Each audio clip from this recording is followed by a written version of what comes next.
And welcome back. Only have a few minutes left in this morning's discussion with Omaha Mayor-elect John W. Ewing Jr.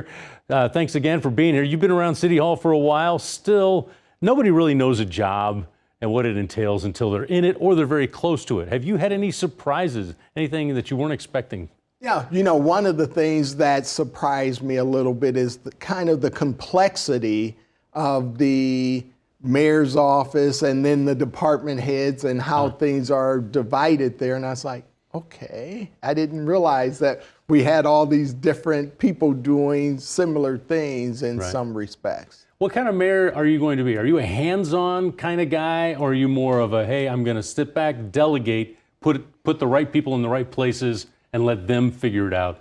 I'm kind of a combination. Okay. I am a guy who wants to hire great people, retain great people so they can be the experts.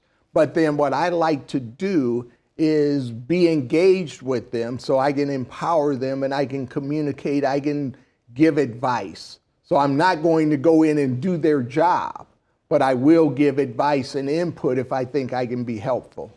You and Governor Pillen are from different parties, opposing parties. Do you think you'll be able to work together, or have you talked to him yet about any?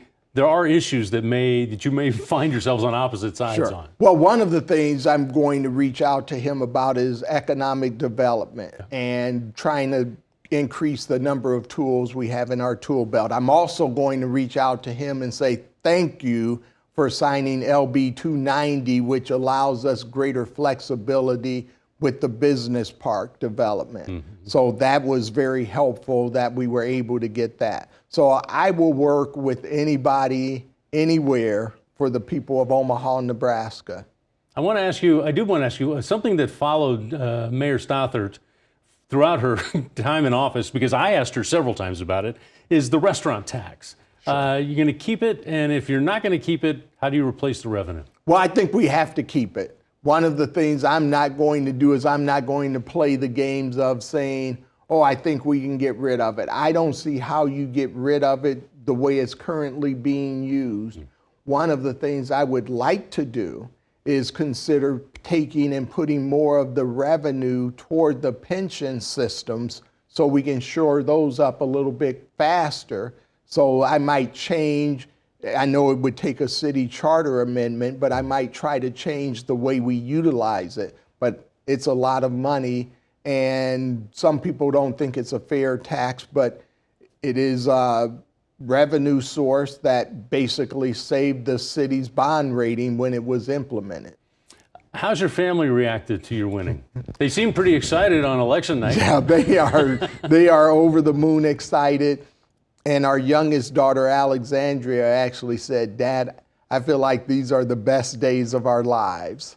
And so when you get those kind of comments from your family, you know that it was worth it, because they really did work hard. My wife was involved in the campaign, going to all the campaign stops with me, and just a tremendous support. Our girls, I was told not to be on social media and sharing things. So I said, hey, girls.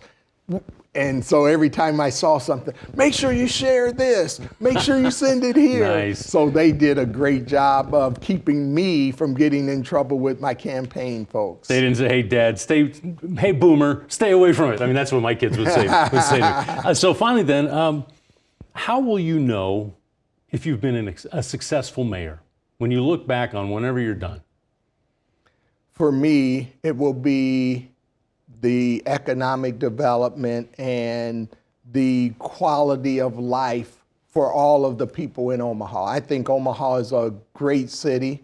I think we're doing some things very well. I just want to tweak things and make sure that people across this community have access to an economy that works for everyone. I want to do a great job with the least fortunate in our community. We've got to figure out how we're going to provide services to the homeless and how we're going to do decent, affordable housing so we don't have things like City View. Yeah, you do have some challenges ahead of you, but you're in a good position. I mean, Omaha is a good spot. So. It's a great spot. Mayor-elect, I appreciate you coming in today. Absolutely. And best of luck. Thank you very much. You bet. Well, if you missed any part of the show, if you want to watch it again, it's available on Very Local All KATV News Watch 7 reports are there on demand, and of course, they're free. Remember, the swearing in of John Ewing Jr. as Omaha's next mayor and the city council, of course, is Monday.